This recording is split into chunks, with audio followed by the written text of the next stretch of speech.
बिस्मिल्लाहिर्रहमानिर्रहीम। अस्सलामुअलैकुम viewers, welcome to my YouTube channel math and math. इस वीडियो में हम सॉल्व करेंगे एक्सरसाइज 14 का क्वेश्चन नंबर 10 जो कि है cos 2x is equal to sin 3x। देखने में सबसे छोटा और सबसे इम्पॉर्टेंट जो क्वेश्चन है इस पूरी एक्सरसाइज का, अगर ट्रिक वाइज बात की जाए जिसमें सबसे ज़्यादा ट्रिक्स यूज़ होती हैं, वो ये वाला क्वेश्चन है, क्वेश्चन नंबर 10।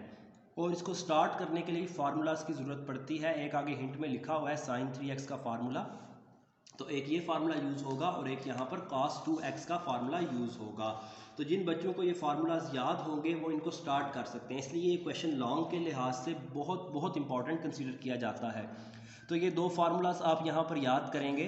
cos 2x का फार्मूला है आपके पास साइन में 1 - 2 sin स्क्वायर x, और इसी तरह दूसरा फार्मूला है आपके पास sin 3x का। sin 3x का आपके पास फार्मूला है 3 sin x - 4 sin cube x। तो जिनको ये फार्मूलाज याद होंगे वो इसको स्टार्ट कर सकते हैं, इसका सिर्फ पहला स्टेप ही वो बना सकते हैं। ठीक है, इसमें 3 से 4 ट्रिक्स आएंगी और ये क्वेश्चन कमाल महारत से करने वाला है, यानी कि जो सही माहिर होते हैं वो इस क्वेश्चन को अच्छी तरीके से स्टेप बाय स्टेप कर सकते हैं। तो मैं आपको रिकमेंड करूंगा यहाँ पर आप बेशक वीडियो 1 मिनट के लिए पास करें और ये फार्मूलाज याद कर लें, cos 2x का और sin 3x का। तो सबसे पहले स्टार्ट करने से आपने ये फार्मूलाज याद कर लेने हैं। याद करने के बाद cos 2x की जगह पर आप ये फार्मूला लिख देंगे 1 - 2 sin स्क्वायर x, जबकि sin 3x की जगह पर उसका formula 3 sin x - 4 sin cube x लिख देना है। उसके बाद इन सब को एक साइड पर ले आएंगे। 4 sin माइनस में है, यहाँ पर आएगा तो क्या हो जाएगा, पॉजिटिव हो जाएगा। 4 sin क्यूब x, आगे लिखेंगे -2 sin स्क्वायर x, +3 है, इक्वल के साइड पर आएगा तो -3 हो जाएगा sin x, और यहाँ पर +1 = 0। इससे पहले जितने भी क्वेश्चंस आपने किए हैं वो डिग्री 2 तक रिड्यूस होते थे, यानी कि x की पावर जो आती थी यहाँ पर 3, sin x की पावर 3 नहीं आती थी, 2 तक आती। तो यहाँ पर पावर आ गई 3। अगर पावर 3 हो तो आपने साइन की वैल्यूज़ निकालने के लिए सिंथेटिक डिवीजन करनी पड़ती है। अब यहाँ से क्योंकि हमने sin x के रूट्स निकालने हैं तो हमें क्या करनी पड़ेगी, सिंथेटिक डिवीजन करनी पड़ेगी। सिंथेटिक डिवीजन से पहले आप कैलकुलेटर यूज़ करें, मेन्यू का बटन प्रेस करें, यहाँ से नीचे जाएं इक्वेशन पर a, ये पोलिनोमियल इक्वेशन है, इसको 2 प्रेस करें और इसकी डिग्री है 3 तो आप 3 प्रेस कर दें। लिखें 4 - 2 - 3 और 1, तो आपके पास एक आंसर डेसिमल में आएगा, दूसरा 1 आएगा, तीसरा आपके पास फिर से डेसिमल में आएगा। तो आपको पता चल जाएगा कि इसका एक रूट 1 है, यानी कि आपने अगर इसको इस तरह लिखते हैं सिंथेटिक डिवीजन वाली फॉर्म में, 2 लाइन्स ड्रा की, यहाँ पर आपके पास 4 आएगा, उसके बाद -2, फिर -3 और फिर 1। तो यहाँ पर आपने जो लिखना है वो कैलकुलेटर से जो आंसर आ रहा है आपके पास दूसरे वाला x = 1 लिखना है, क्योंकि जो 1 है वो किस किस पर डिवाइड होता है, +1 या -1, तो यहाँ पर +1 लिखना है। ये 4 एज इट इज़ नीचे आ जाता है। इसके बाद सिंथेटिक डिवीजन में 4 1 4 होता है, तो 4 में से अगर 2 माइनस करें तो क्या आता है 2, 2 1 2, तो यहाँ पर -3 + 2 इन दोनों को ऐड करना होता है तो -1, यानी कि इससे मल्टीप्लाई इधर आ गया, मल्टीप्लाई करने के बाद इन दोनों को ऐड करना होता है, 4 - 2 2, 2 1 2, इन दोनों को ऐड किया, -3 + 2 -1, अब -1 इससे मल्टीप्लाई होगा तो -1, रिमाइंडर क्या आएगा 0। तो ये जो है एक आपके पास वैल्यू आ गई किसकी, sin x की, sin x = 1 आ गया। आगे आप लगाएंगे लाइन, ये जो बाकी है बची 4 पावर 3 थी, अब एक पावर कम करके लिख देंगे, 4 के साथ लिखेंगे sin स्क्वायर x, आगे 2 sin x और आगे -1 = 0। ये बिल्कुल उसी तरह ही है, पहले x³ के कोफिशिएंट, फिर x² के, फिर x के, और फिर नॉट x के बगैर वाले के। फिर आपने ये आपके पास जो कंसेप्ट है फर्स्ट टाइम आपने 9th में पढ़ा था, ठीक है, आगे रिपीट होता जाता है इस तरह। ये सिंथेटिक डिवीजन की, फिर पावर 3 थी, एक आंसर आ गया sin x का ये वाला 1, और बाकी इसको sin स्क्वायर के साथ, इसको sin के साथ, और यहाँ से लिख देना है। लिखने के बाद ये तो हम सॉल्व कर सकते हैं, लेकिन देखते हैं क्या इसकी मिड टर्म ब्रेक हो जाएगी, तो इसकी मिड टर्म ब्रेक नहीं होती। हम कैलकुलेटर पर लिखते हैं, अगर मेन्यू इक्वेशन यानी कि a पोलिनोमियल और डिग्री 2 लिखा तो 4 2 और -1 लिखते हैं, 4 लिखा, इक्वल दबाया, 2 लिखा इक्वल और -1 लिखा इक्वल दबाया, तो इसका आंसर आता है आपके पास x is equal to -1 plus √5/4, और दूसरा जो आंसर आएगा यहाँ से वो माइनस में आ जाएगा, -1 माइनस √5/4। तो यहाँ पर इसका मिस्टेक नहीं है, बल्कि यहाँ पर क्वाड्रेटिक फार्मूला यूज़ करना पड़ेगा। बाकी तमाम क्वेश्चंस क्वाड्रेटिक फार्मूला के बगैर हो सकते हैं, लेकिन ये वाला नहीं हो सकता। क्वाड्रेटिक फार्मूला क्या है हमारे पास, a की वैल्यू क्या है 4 है, b की वैल्यू है 2, c की वैल्यू क्या है -1। क्वाड्रेटिक फार्मूला होता है x is equal to -b plus minus b का square -4ac divided by -4ac divided by 2a। आप वैल्यूज सारी की सारी लिख देंगे, -2 प्लस माइनस b का स्क्वायर यानी कि 2 का स्क्वायर -4 और इंटू -1 डिवाइडेड बाय 2 इंटू 4 लिखेंगे, ऊपर से 2 कॉमन आएगा और ये आंसर आपके पास आ जाएगा। तो आप भी इसको इतना ही करेंगे क्योंकि क्वेश्चन की लेंथ ऑलरेडी बहुत ज़्यादा है, ठीक है।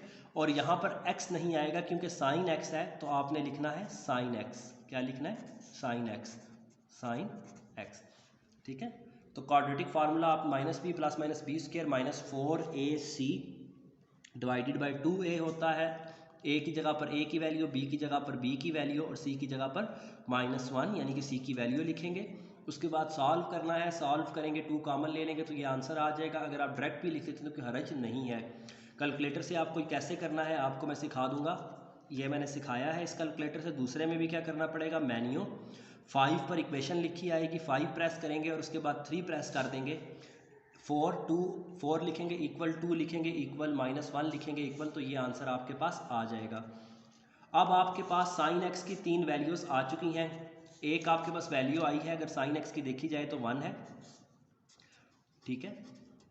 यानी कि 3 वैल्यूज़ आई हैं। एक साइन एक्स की वैल्यू है 1, एक हमारे पास साइन एक्स की वैल्यू है -1 प्लस √5/4, और जो यहाँ से तीसरी वैल्यू आई है साइन एक्स की वो क्या है, -1 माइनस √5/4 है। तो अभी तक आप क्वेश्चन को देखें तो सबसे पहले फार्मूलाज याद करने वाली ट्रिक, फिर आपके पास सिंथेटिक डिवीजन वाली ट्रिक, उसके बाद थर्ड ट्रिक के क्वाड्रेटिक फार्मूला भी आपने इसमें अप्लाई करना पड़ेगा आपको। उसके बाद यहाँ पर आप आंसर्स में भी ट्रिक लगानी पड़ेगी, वो भी आपको बताता हूँ। तो ये सबसे ज़्यादा ट्रिकी क्वेश्चन है, इसमें ट्रिक्स ज़्यादा हैं, कंसेप्ट्स बहुत ज़्यादा रिक्वायर होंगे। तो एक तो यहाँ पर साइन एक्स क्या है, +1 है, क्योंकि पॉजिटिव है तो हम लिख देंगे x लाइज इन। x कहाँ पर लाई करता है, क्वाड्रेंट। साइन पॉजिटिव होता है ऐड शुगर टू कॉफ़ी से 1 में या 2 में, तो x लाइज इन क्वाड्रेंट 1 या क्वाड्रेंट 2। अब ये नेगेटिव वैल्यू है या पॉजिटिव है, इसके लिए आपको मेन्यू और 1 का बटन प्रेस करना पड़ेगा। माइनस फ्रैक्शन लिखते हैं -1 प्लस √5/4 लिखा, इक्वल का बटन दबाया तो ये यहाँ पर लिखा आ गया। आपने SD का बटन प्रेस करना है, डेसिमल में चला जाएगा 0.3090, तो ये पॉजिटिव है, प्लस में है। तो क्योंकि यहाँ पर पॉजिटिव है तो आप लिख देंगे यहाँ पर भी कि x कहाँ पर लाई करेगा, x लाइज इन क्वाड्रेंट, या ये 1 में है या ये 2 में है। अब अगर इसको देखें तो ये है -1 माइनस √5/4। तो अगर मैं इसको यहाँ पर माइनस लिखता हूँ, डिलीट करते हैं और माइनस लिखते हैं, इक्वल का बटन प्रेस करते हैं तो माइनस बाहर आ जाएगा। SD का बटन प्रेस करने पर मुझे पता चला ये वैल्यू नेगेटिव है। अब अगर साइन माइनस में हो तो ये क्वाड्रेंट कौन सा बनता है, हम लिखेंगे x लाइज इन क्वाड, या ये क्वाड्रेंट 3 में होगा क्योंकि साइन थर्ड में tan पॉजिटिव होता है, या ये किस में होगा, 4 में होगा माइनस की वजह से। तो पहला काम आपने ये करना है कि नेगेटिव जो सा साइन है माइनस और माइनस, उससे आपने क्वाड्रेंट का पता चलना चाहिए। ट्रिक नंबर 1 आ गई, जब इसमें आगे आपने एंगल्स निकालने हैं। दूसरी ट्रिक जो यहाँ पर आएगी ऑनवर्ड, वो भी बताता हूँ आपको, क्योंकि यहाँ पर अक्सर स्टूडेंट्स कंफ्यूज हो जाते हैं जिसकी वजह से आंसर गलत आता है उनका। तो एक तो आपके पास यहाँ से x की वैल्यू निकालनी है, ये सिंपल है साइन इनवर्स ऑफ 1। फिर यहाँ से आपने x की वैल्यू निकालनी है, तो यहाँ से जो x की वैल्यू आएगी वो आएगी साइन इनवर्स ऑफ -1 प्लस √5/4।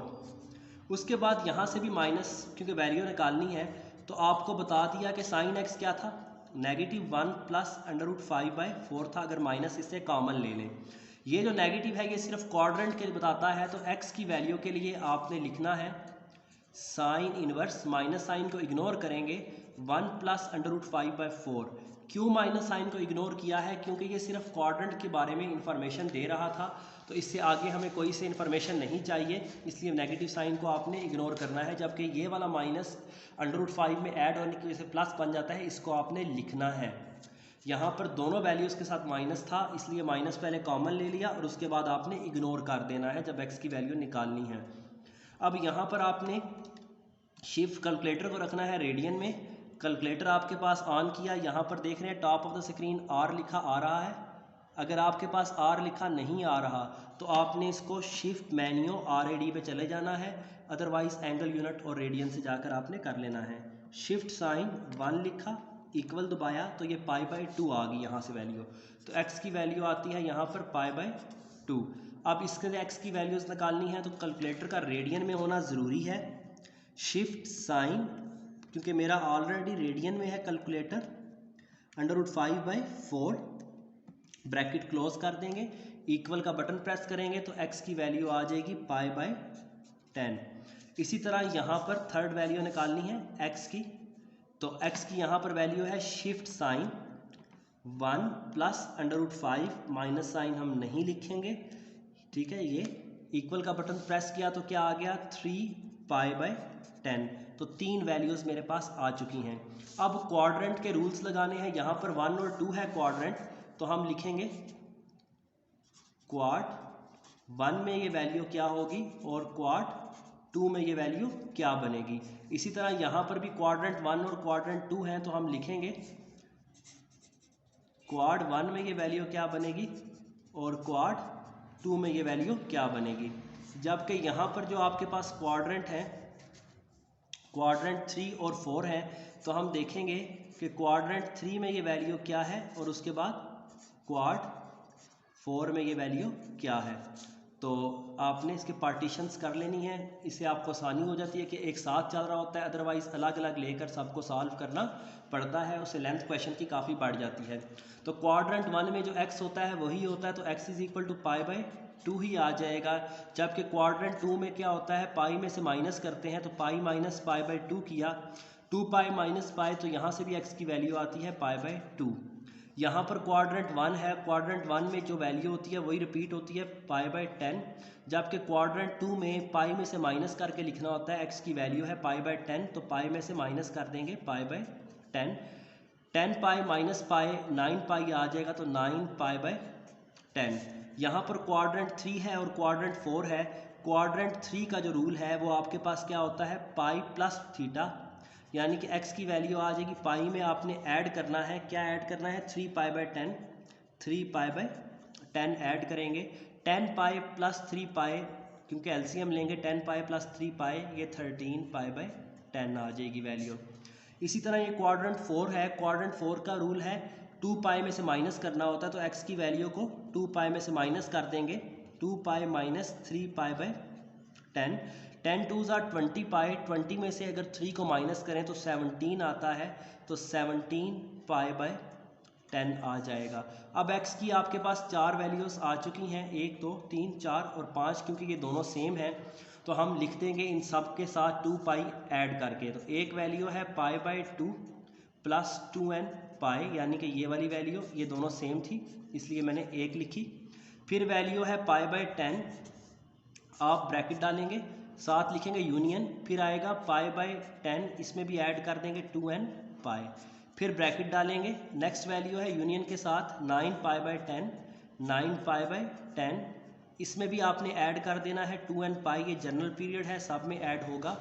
इसी तरह इसके साथ ही आपने यूनियन डाल देना है, यूनियन के बाद आपके पास आएगा 13π/10, 13π/10, इसमें भी ऐड करना है 2n π।